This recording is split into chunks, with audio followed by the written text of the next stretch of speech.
Para todos ustedes, los que en Medellín nos escuchan, un cordial saludo, y también para los que a través de la red nos siguen en Colombia o en el exterior. Hemos seguido, hemos avanzado ya bastante en el año litúrgico y hemos reanudado ya el tiempo ordinario. Un pequeño recorderis de esta estructura básica del año litúrgico de la Iglesia. Fíjense, el año litúrgico de la Iglesia comienza a fines de noviembre, principios de diciembre con el Adviento, luego la Navidad, que culmina finalmente en Epifanía. Esa primera parte es el ciclo que llamamos de Navidad, es el segundo ciclo más importante del año, porque el primer ciclo más importante es el ciclo pascual, que comienza con la Cuaresma, finalmente llega a su centro con el triduo pascual de la muerte y resurrección del Señor, se extiende por el Quievo Pascual hasta Pentecostés.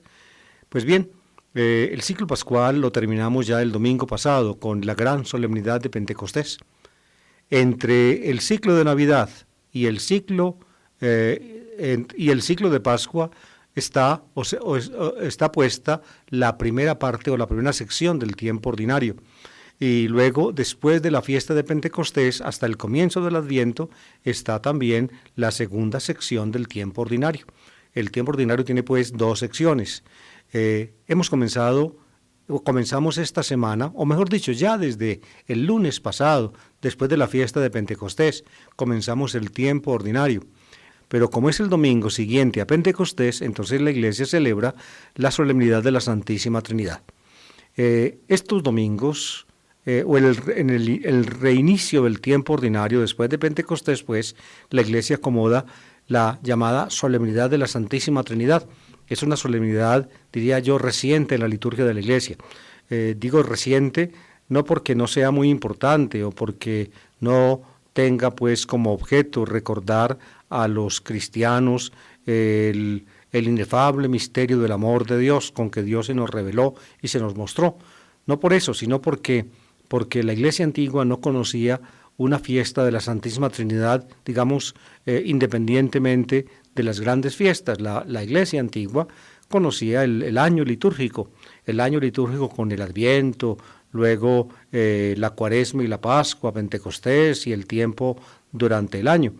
Las solemnidades, la Iglesia a lo largo de los siglos fue introduciendo algunas solemnidades, digamos, como para apuntalar o recalcar puntos básicos que ya en la forma antigua de la liturgia estaban dados y implícitamente eran considerados. Yo pienso que la fiesta de la Santísima Trinidad es cada domingo, porque cada domingo nosotros oramos a Dios y terminamos la oración, fíjense ustedes, con esta formulación: por nuestro Señor Jesucristo, tu Hijo, que vive y reina contigo en la unidad del Espíritu Santo, Dios, por los siglos de los siglos. La oración se dirige, por tanto, al Padre, a Dios el Padre, por nuestro Señor Jesucristo, el Hijo del Padre, en la unidad del Espíritu Santo. Ahí está, en la conclusión de todas las oraciones litúrgicas, al menos de la mayor parte de ellas, está pues una referencia trinitaria, una estructura trinitaria. Se dirige la oración al Padre, por Jesucristo el Hijo, en la unidad del Espíritu Santo.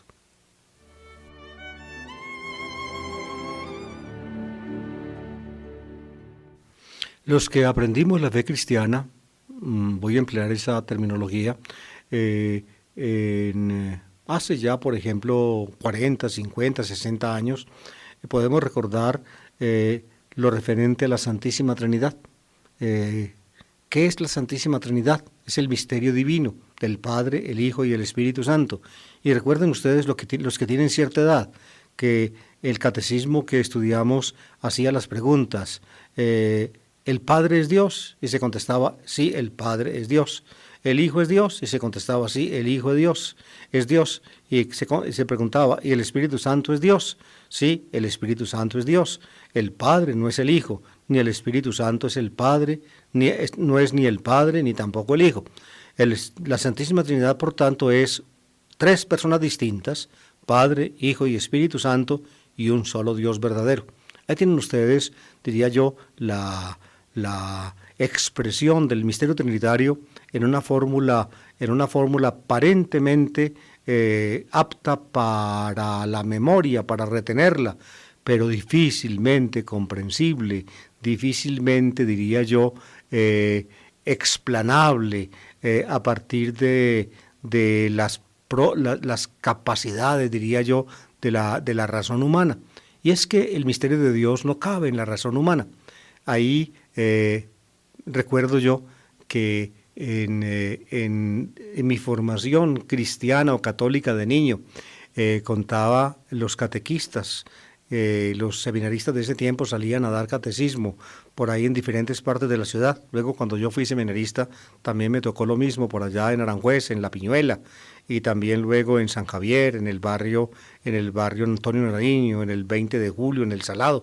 Todo eso lo recorrí yo siendo seminarista con compañeros. En fin, pero yo también, por allá por donde vivíamos nosotros, por la Florida, ahí en la América, donde hoy quedan las parroquias de San Joaquín y de Lourdes, por ahí también iban los seminaristas y recuerdo yo la instrucción que nos daban los seminaristas acerca de las cosas de Dios. Y recuerdo una vez uno contó una anécdota de San Agustín, que había una persona en la playa meditando y le pregunta el santo, ¿usted de qué medita? Dije, yo estoy tratando de comprender el misterio de la Santísima Trinidad. Y San Agustín le contestó, pues vea, fíjese lo que yo voy a hacer. Se agachó, hizo con el dedo un huequito en la arena de la playa y empezó a echar agua del mar. Y entonces le dice, pero usted, ¿qué es lo que está haciendo? Eso es una locura. Dijo, pues bien, más fácil he hecho yo en este huequito todo el agua del mar que usted comprender el misterio de la Santísima Trinidad. Fíjense, es una anécdota, yo diría más bien superficial, pero significativa. Ante la realidad de Dios, el ser humano queda totalmente absorto. Por eso la forma, digamos primigenia de lo religioso, en la búsqueda humana de Dios, se expresa en la mística, y la mística es el embebimiento, diría yo, el embebimiento, el quedar uno, digamos, absorto en silencio completo frente a algo que lo sostiene, pero que radicalmente lo supera. La mística produce silencio. Ante Dios, el ser humano finalmente calla, se arroba, entra en éxtasis y disfruta de una presencia que lo supera, pero que lo llena.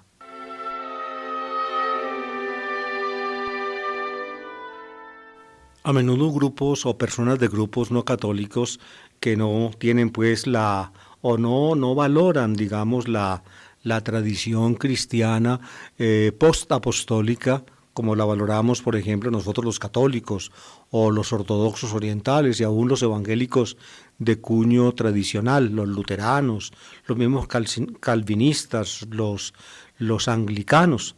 Hay otros grupos evangélicos que derivan de ese mismo tronco, pero se independizaron luego. Ellos no valoran esta tradición postapostólica y entonces dicen es decir, no aceptan lo que nosotros los católicos, junto con los ortodoxos griegos o rusos y aún con los evangélicos de cuño puro, que como son los luteranos, los calvinistas, en fin, no valoran la Trinidad, no la aceptan y dicen la Trinidad es una palabra que no está en la Biblia y evidentemente no está. Ustedes pueden buscar la Biblia entera desde el Génesis al Apocalipsis buscando la palabra Trinidad y no la encuentran. No encuentran la palabra Trinidad porque la palabra Trinidad es un concepto, diría yo, más bien abstracto, que se fue creando a partir del pensamiento cristiano, la reflexión cristiana sobre Dios. ¿Y por qué crearon la palabra? Porque aparentemente se necesitó un término así, digamos, definido, para reunir en un solo concepto lo que en el Nuevo Testamento aparece mencionado como el Padre, el Hijo y el Espíritu Santo. Trinidad, naturalmente, viene de tres. En latín tres se dice tres. En griego se dice tris. Trinidad, por tanto, existe en latín trinitas, de ahí viene Trinidad en castellano. Aún se convirtió Trinidad como, digamos, como la palabra con que los cristianos desde el siglo II, tal vez del siglo III, empezaron a reunir en un solo concepto, a mirar, digamos, en conjunto lo que en el Nuevo Testamento se llaman el Padre, el Hijo y el Espíritu Santo. Aún llegó a convertirse en nombre de mujer, Doña Trinidad. Yo conozco varias señoras que se llaman así. Eso fue algo común en nuestra piedad española o derivado de España, las Trinidades en España. Aún se dio a muchas señoras los nombres de los misterios marianos, Doña Concepción, por la Inmaculada Concepción, Doña Encarnación, Doña Asunción, por allá una canción muy hermosa que canta el cantautor español, o más bien catalán, Juan Manuel Serrat. Doña Asunción, canta él, Doña Asunción con el señor cura en sus conversaciones. Pues bien, Trinidad es el nombre aún de señoras o de mujer.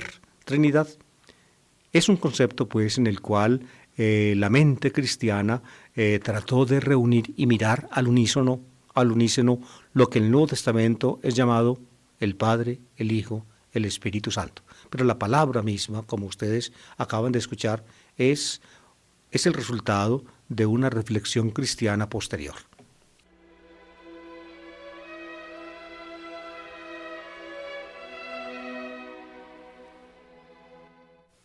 Este domingo, amables oyentes, ustedes van a escuchar en el prefacio de la misa un texto magistral donde se presenta el misterio trinitario, el misterio de la unidad y de la Trinidad de Dios en los conceptos elaborados por la teología tradicional cristiana aristotélico-tomista, y que finalmente, pues, a partir de las definiciones dogmáticas de los concilios cristológicos, llega a volcarse en el dogma y se convierte, digámoslo así, o toma cuerpo en la catequesis cristiana tradicional.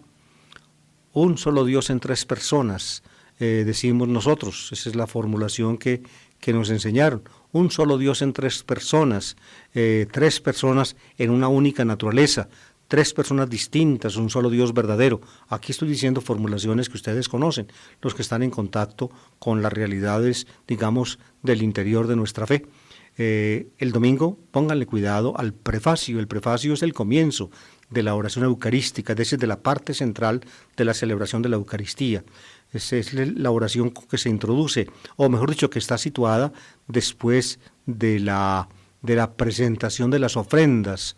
Cuando se presentan las ofrendas se termina con una oración que se llama secreta, cuando se le pide a Dios que acepte los dones que hemos presentado sobre el altar. Y luego empieza la oración eucarística. La introducción de la oración, ustedes la recuerdan, se hace en todas las misas, es el Señor esté con vosotros, se contesta, y con tu espíritu. Luego levantemos el corazón, sursum corda, es la expresión latina bellísima, bellísima, que no alcanza a tener en nuestro levantemos el corazón, que usamos en castellano, una adecuada expresión, arriba los corazones, más bien podríamos decir, para que fuera más cercana, para que tuviera, digamos, la fuerza y el ímpetu que tiene la frase latina, sursum corda, donde un adverbio, sursum, significa arriba, y corda, un sustantivo neutro, corazones, arriba los corazones, sursum corda, y luego demos gracias al Señor nuestro Dios, una invitación pues a dar gracias a Dios, es decir, a la Eucaristía.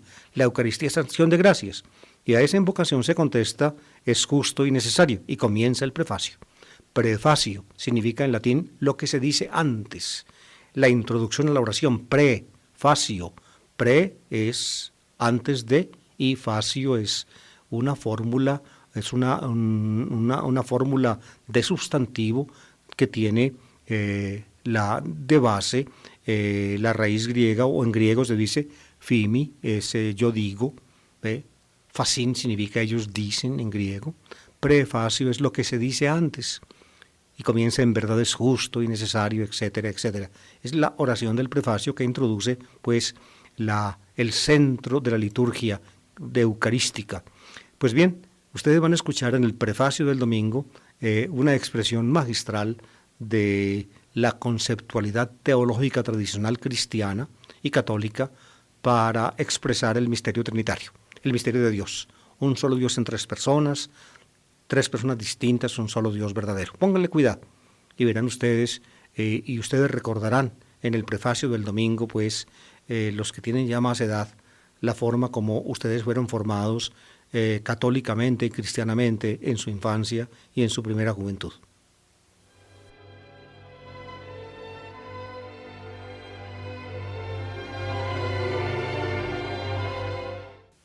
Hoy en día, no solamente en la formación catequística, sino también en la teología, en la alta teología, la consideración del misterio trinitario ha cambiado de énfasis.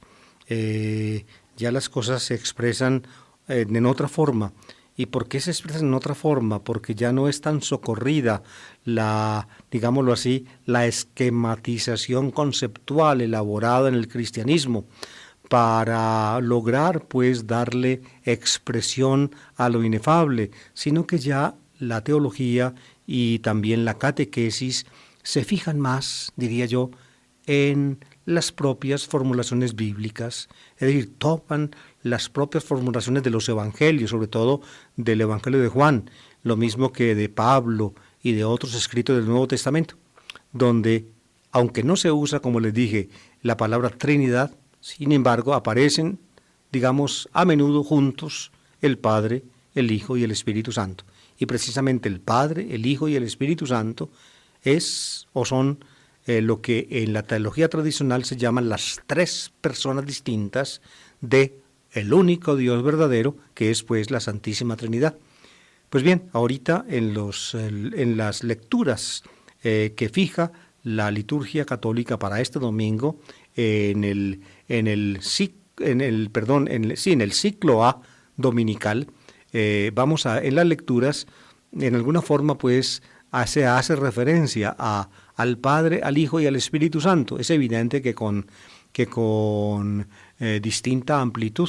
En la primera lectura, por ejemplo, de este domingo, tomada del libro del Éxodo, es un libro del Antiguo Testamento, naturalmente, pues no va a aparecer ni el Hijo ni el Espíritu Santo, porque el Hijo y el Espíritu Santo, pues son ya realidades que se hacen expresables a partir de la vida de Jesús, de la palabra de Jesús, de la experiencia de la fe de los apóstoles y de los que siguieron después de ellos. Pero ya en la segunda lectura tomada de la segunda carta a los Corintios, la realidad del Padre, el Hijo y el Espíritu Santo ya sí aparece explícita. Y también aparece explícita en el pedacito del Evangelio fijado para este domingo, que es Juan en el capítulo 3, versículos 16 a 18.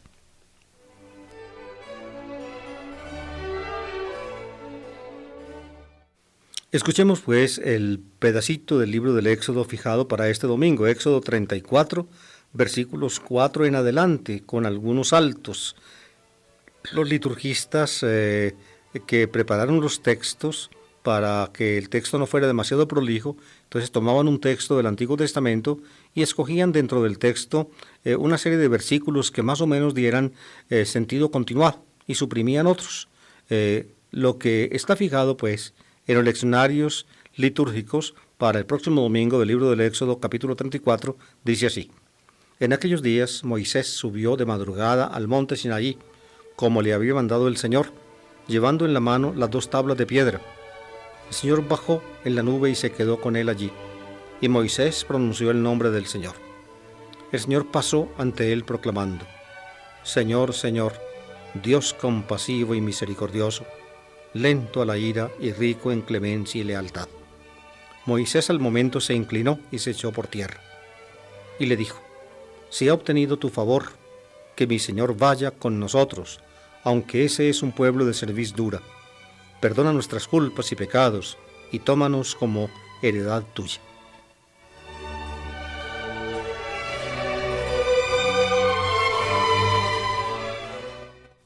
En el ordenamiento de los sucesos del monte Sinaí que digamos que subyace pues o que está en el fondo de la redacción bíblica del Éxodo, este acontecimiento es digamos la segunda entrega la segunda manifestación de Dios a Moisés en el monte Sinaí.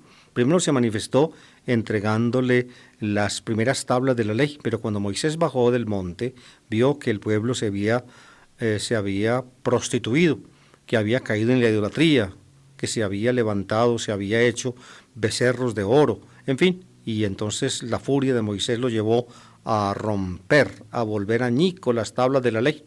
Luego tuvo que volver al monte llevando otras tablas para que Dios con su dedo las volviera otra vez a escribir. A esto se refiere el texto.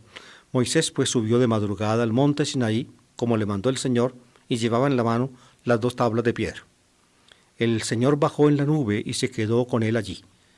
Bajó en la nube. Fíjense, el domingo pasado en Pentecostés, recuerden que encontramos en el texto de los Hechos de los Apóstoles, o el domingo antepasado más bien, encontramos en el texto de los Hechos, en la ascensión del Señor, cómo fue subiendo y una nube se lo quitó a los discípulos de la vista. Al entrar en la nube, pues se quiere decir simbólicamente que Jesús, el resucitado, el exaltado Señor, pertenece ya, diría yo, a la dimensión divina. La nube simboliza pues la presencia, el ámbito de Dios. Aquí el Señor bajó en la nube. Cuando baja la nube, pues se simboliza la bajada de Dios. Y entonces dice el texto, y Moisés pronunció el nombre del Señor. Pronunció el nombre del Señor.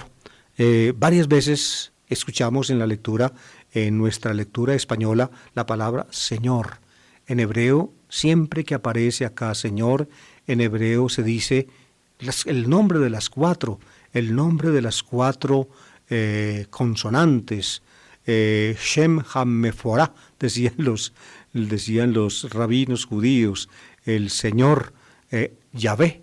Esa sería la pronunciación que los judíos nunca actualmente, ni siquiera en tiempos de Jesús, utilizaban. Solamente el sumo sacerdote, el día de la expiación, en el lugar más santo del templo, en el Devir, pronunciaba el nombre del Señor. Aquí, pues, en la cima del monte Sinaí, ante la gloria de Dios simbolizada en la nube luminosa, Moisés pronuncia el nombre del Señor. Y Dios entonces le responde. Y Dios mismo entonces, delante de Moisés, pronuncia su propio nombre. Voy a decirlo en la forma como lo dicen los evangélicos. Jehová, Jehová, Dios compasivo y misericordioso, lento a la ira y rico en clemencia y lealtad. En hebreo suena Jehová, pues, con la pronunciación que había tomado Moisés en sus labios y que ahora Dios, pues, toma, digámoslo en esa forma, en los suyos. Señor, Señor. La Biblia griega de los judíos decía Kyrios, Kyrios, Señor. El nombre Kyrios es el usado, la designación griega para reemplazar el nombre divino hebreo. Dios compasivo y misericordioso, lento a la ira y rico en clemencia y lealtad. Es hermosísima esta formulación. Dios compasivo y misericordioso. La compasión y la misericordia son las características de Dios. Rico en clemencia es Dios, pero lento a la ira, aunque en la Biblia a menudo pues estalla la ira de Dios. Pero en este texto el énfasis está ciertamente no en la ira divina, sino en la clemencia, en la compasión y en el amor.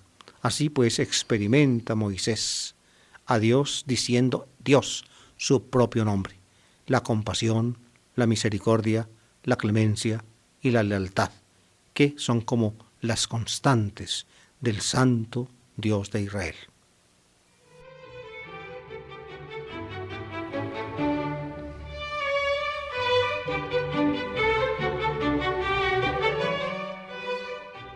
Esta tradición bíblica que remonta pues al Israel preexílico, es decir, a Israel del tiempo de la monarquía y probablemente también del tiempo de la ocupación de la tierra, en fin, es, digamos, el filón religioso básico de el cual nació luego, después del exilio, el judaísmo, luego en la época de Jesús y después de Jesús el cristianismo, y luego en el siglo VI y VII de la era cristiana, el Islam, el Dios único. Por eso, judaísmo, cristianismo e Islam son las llamadas 3 religiones monoteístas actuales, y todas ellas tienen una raíz común, y la raíz común es la antigua y primitiva y básica experiencia del Señor en el primitivo Israel. En el primitivo Israel, fíjense, el Señor era el único que merecía adoración. Y cuando era por tanto básicamente Israel, no un pueblo, llamémoslo monoteísta en sentido estricto, es decir, no era un pueblo que ya tuviera la claridad de que Dios era uno y único, sino más bien un pueblo que consideraba al Señor, aquel cuyo nombre ese pueblo conocía, cuya revelación ese pueblo había recibido como su único Dios, no porque los demás dioses no existieran, sino porque no contaban para él. Esa es la diferencia entre lo que podemos llamar monoteísmo estricto, es decir, un solo Dios, y monolatría, la adoración o el reconocimiento de un solo Dios. Israel hasta la época del exilio fue un pueblo básicamente monolátrico, pero en la época del exilio, pues a partir de intuiciones que ya estaban presentes desde antes, sobre todo en el Deuteronomio primitivo, en la época del exilio con el llamado profeta segundo Isaías, el monoteísmo ya adquiere una expresión contundente. Yo soy Dios y no hay otro, los demás dioses simplemente no existen, son nada, son vacío, sí, nada, esa es la mejor expresión que yo podría usar, son nada. Dios es uno solo. Y de esa manera, con esta intuición del segundo Isaías formulada en la época del exilio, con esa intuición entiende Israel una expresión del libro del Deuteronomio, que aparece en boca de los judíos como una oración básica. Lo llaman los judíos actuales el Shema, porque empieza con ese imperativo hebreo. Shema significa escucha, Shema Israel, Adonai, Eloheka. Adonai es el reemplazo del nombre divino, Jehová. Adonai Eloheka, es decir, el Señor, tu Dios, Adonai Echad. Es un Dios único, es el Dios único, el Señor único. Se entiende pues en el Shema, a partir de la intuición del segundo Isaías, se entiende a Dios como un Dios único al lado del cual no hay otro.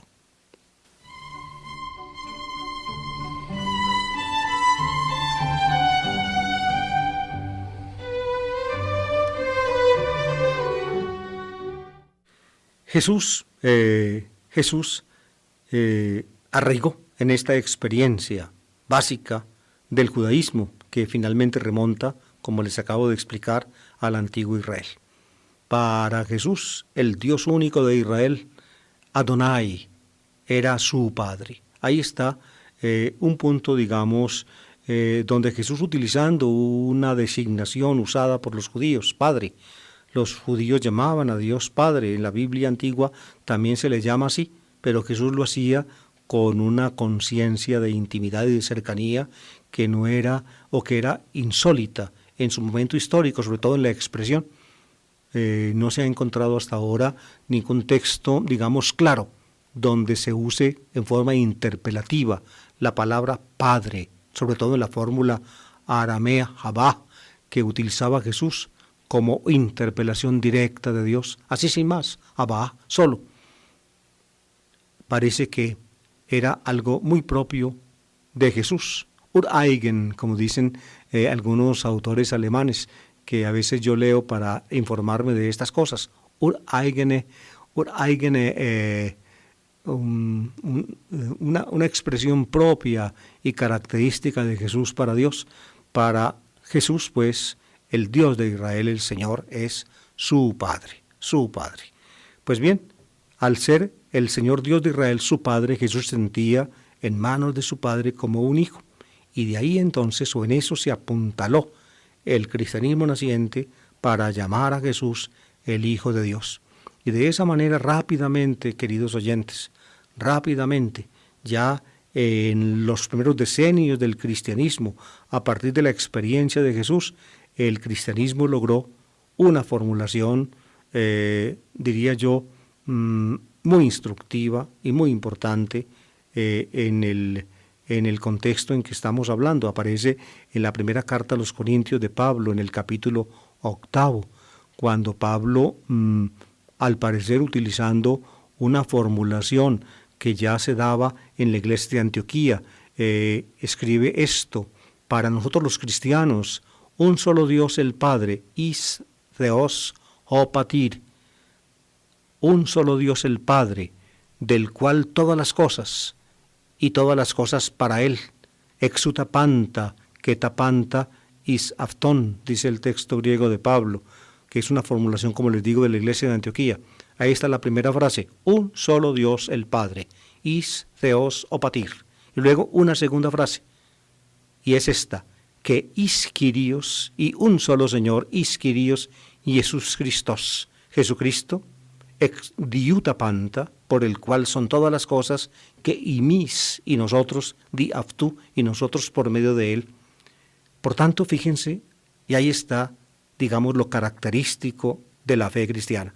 Al lado de Dios el Padre, que es uno solo, is Theos, Dios es nombre para el Padre, is Theos o Patir, un solo Dios el Padre, al lado del Padre se pone, digamos, para estupor de los judíos de ese tiempo, se pone is Kyrios, un solo Señor, Jesús Christos, un solo Señor Jesucristo, y se vincula a Jesucristo como un solo Señor con la obra tanto de creación como de salvación del Padre, por el cual todas las cosas, y nosotros por medio de él, así como del Padre procede todo, exutapanta, por el Señor Jesucristo, por el único Señor Jesucristo, todo se hace, es decir, diutapanta.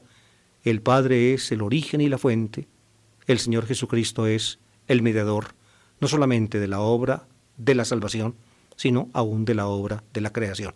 Ahí tenemos la expresión, o ya expresado, el primer paso cristiano que conduce a la Trinidad.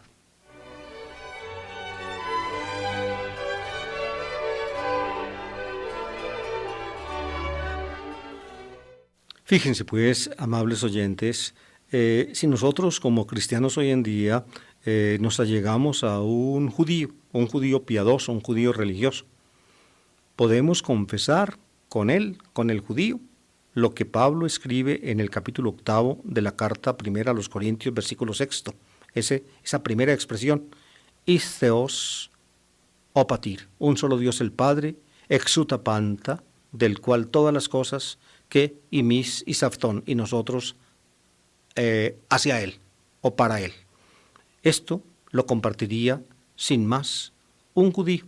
Aún más, diría yo, lo compartiría también un musulmán. Si a un musulmán que no conozca el lenguaje del Nuevo Testamento le explicamos que un solo Dios, is Theos, y que los cristianos llamamos Padre, es Alá, o equivale a Alá, el nombre divino que el profeta Mahoma o Mohamed encontró en la Meca entre las tribus árabes que vivían allí como el Dios principal al lado de varias divinidades, porque eran politeístas, aún varias divinidades femeninas de las cuales pues todavía hoy la historia de los árabes conservan noticia.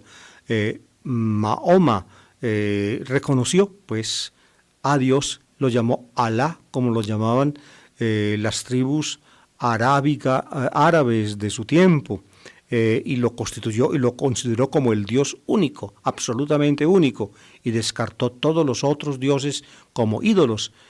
Si nosotros nos conectamos con ese musulmán,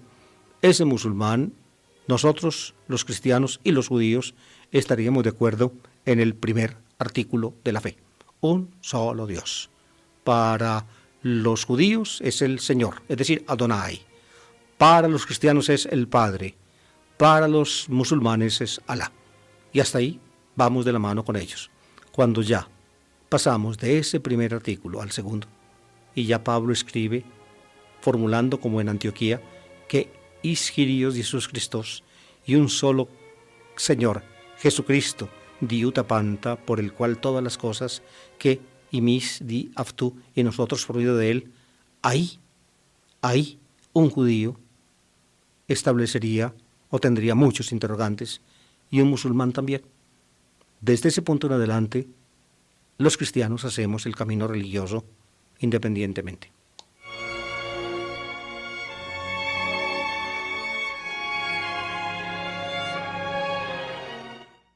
Pero el hecho, amables oyentes, de que en el primer artículo nosotros, todos los que nos llamamos hoy en día monoteístas, sea judíos, sea cristianos, sea musulmanes, el hecho de que en esto pues nos podamos dar la mano es trascendental para la humanidad, aún para el futuro religioso de la humanidad, trascendental. Han escrito sobre estos temas varios autores. Kuschel es un autor que ha acompañado a Hans Küng, el famoso teólogo católico, en sus reflexiones ecuménicas. Un libro de Kuschel muy interesante que se llama Discordia en la casa de Abraham.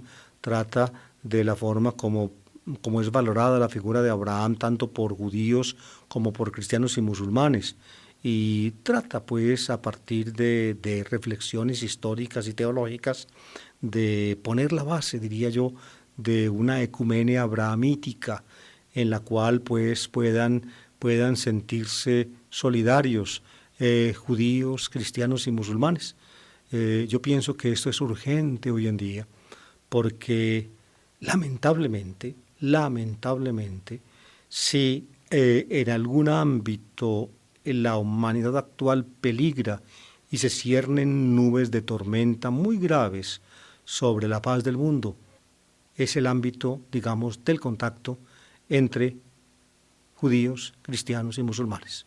Los musulmanes que durante tantos siglos convivieron con los judíos, tanto por ejemplo en el sur de España como en el Imperio Otomano, hoy en día por el problema de Israel en Palestina, musulmanes y judíos prácticamente se han jurado odio. Y cristianos que pues nunca han tenido buenos ojos para ver a los judíos, ni tampoco buenos ojos para ver a los musulmanes. Hoy en día, fíjense, todo el embate de los musulmanes, diría yo, fundamentalistas, estilo Osama Bin Laden, enfilan sus baterías contra el occidente, al cual lo consideran como un engendro cristiano. El occidente, cuyos imperios, el inglés y otros países europeos los dominaron, el imperio inglés se posesionó de todo el mundo, luego los países europeos cristianos dominaron el África y buena parte del Asia, el imperio español dominó América, en fin, el contacto en esa dominación de los europeos cristianos sobre el mundo musulmán, pues se quedaron muchísimas heridas que todavía están sangrantes. Por eso, entre cristianos y musulmanes, digámoslo así, se cierne, o mejor dicho, se abre un abismo de resentimiento y de odio que presagia muchos males para el futuro de la humanidad. De ahí la urgencia de esta, digámoslo así, de tomar lo común básico religioso de las tres confesiones para hacerlo, diría yo, para hacerlo fundamento de una solidaridad, o mejor dicho, para sacar de allí conclusiones que inciten al trabajo común, sobre todo dado que en los comportamientos básicos éticos, en la referencia al amor misericordioso y bondadoso de Dios, a los valores que deben regir el comportamiento del hombre frente al hombre, tanto el judaísmo como el cristianismo como el islam tienen coincidencias maravillosas.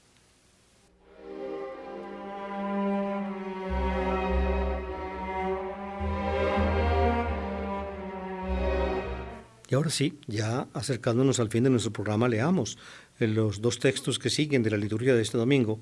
La segunda lectura está tomada de la segunda carta del apóstol San Pablo a los Corintios. Es precisamente la conclusión de la carta. Al final hay una fórmula utilizada por el apóstol que ha sido tomada por la liturgia después del Vaticano II como el saludo inicial, digamos, más cotizado para la celebración eucarística. El pedacito que toca leer el domingo dice así: hermanos, alegraos, trabajad por vuestra perfección, animaos, tened un mismo sentir y vivid en paz.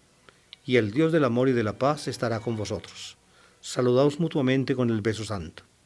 Os saludan todos los fieles. La gracia de nuestro Señor Jesucristo, el amor de Dios y la comunión del Espíritu Santo esté siempre con vosotros.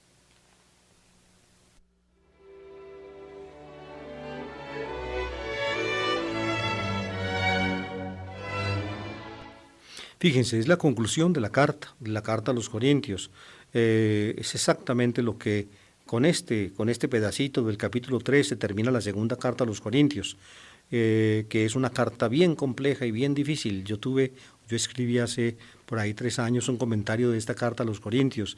Ese comentario tuvo unas vicisitudes extrañas, porque como es normal en mis maneras de escribir o de comentar la Biblia, fíjense, yo hago unas consideraciones históricas y críticas sobre el texto, luego comento el texto en exégesis y al final hago unos temas y aplicaciones.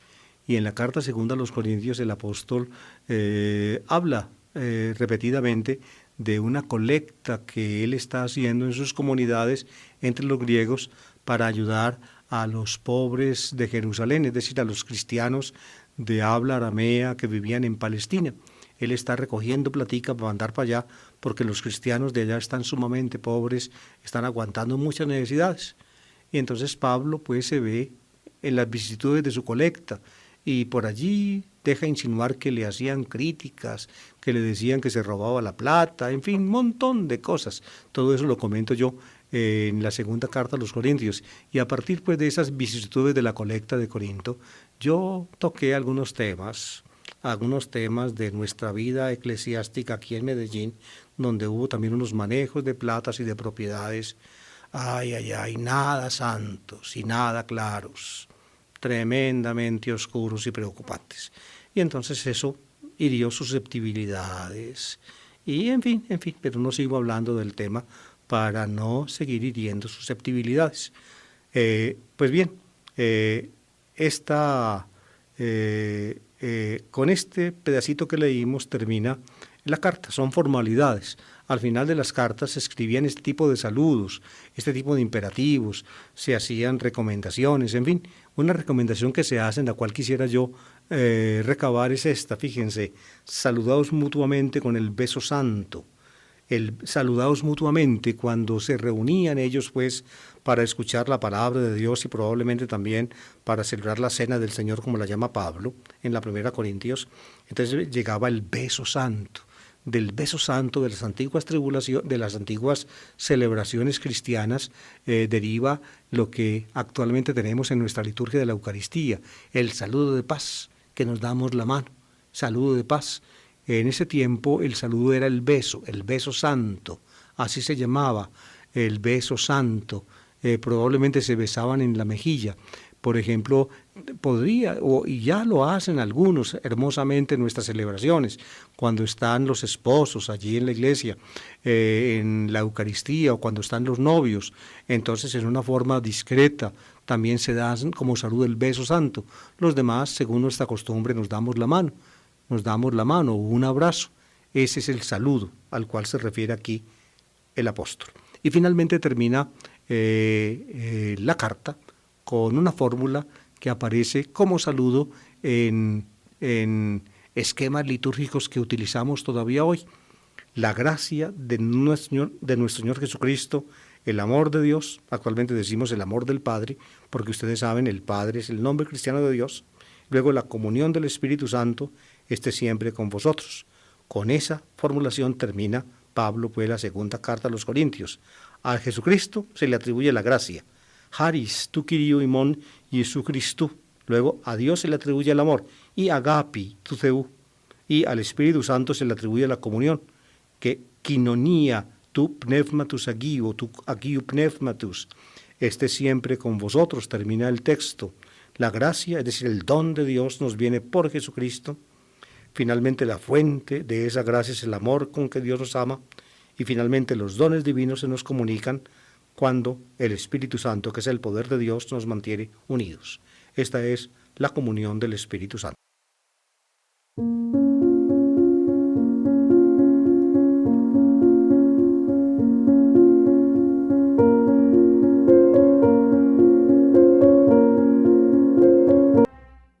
El texto evangélico para este domingo está tomado del capítulo 3 del Evangelio de San Juan. Es un pedacito de un discurso, de un monólogo de Jesús en su conversación con Nicodemo. En el capítulo 3, el maestro judío Nicodemo va a conversar con Jesús y empiezan el diálogo, pero luego el diálogo se convierte en monólogo de Jesús y Nicodemo como que desaparece. Se convierte en Nicodemo que empezó hablando, se convierte en oídos para escuchar, y en el Nicodemo que simplemente ya escucha, estamos nosotros escuchando unas palabras maravillosas con que Jesús pues define su propia misión. El pedacito dice así: en aquel tiempo dijo Jesús a Nicodemo: tanto amó Dios al mundo que entregó a su Hijo único para que no perezca ninguno de los que creen en Él, sino que tengan vida eterna. Porque Dios no mandó su Hijo al mundo para condenar al mundo, sino para que el mundo se salve por medio de Él. El que cree en Él no será condenado. El que no cree ya está condenado, porque no ha creído en el nombre del Hijo único de Dios.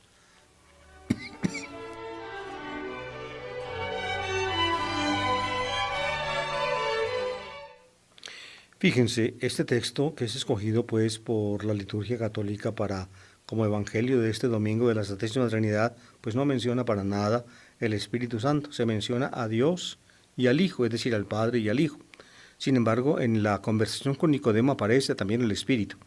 Cuando Nicodemo llega donde Jesús, digamos, como halagándolo, Jesús, digamos, prácticamente lo descuelga con esta frase: tienes que nacer otra vez. Y el pobre judío no entendía cómo él, siendo viejo, podía volver a nacer. Y Jesús le explica entonces que ese nacimiento ya no es un nacimiento de la carne, porque lo que es carne y viene de la carne, sino que es un nacimiento espiritual. Es un nacimiento de un poder divino que se comunica. Ese poder divino que se comunica y que lo hace a uno nacer otra vez, lo llama Jesús el Espíritu. Y se da en el texto actual del Evangelio de Juan, capítulo 3, en el diálogo con Nicodemo, a través del bautismo. El que no nazca del agua y del Espíritu, dice el texto. Lo original, lo básico es el Espíritu. El Espíritu es opuesto a la carne. Somos carne, y como carne que somos nacemos de la madre, salimos del vientre de ella, pero Dios nos comunica su Espíritu, y al comunicarnos Dios su Espíritu nos da una vida nueva, una vida nueva. Ese Espíritu es el poder de Dios.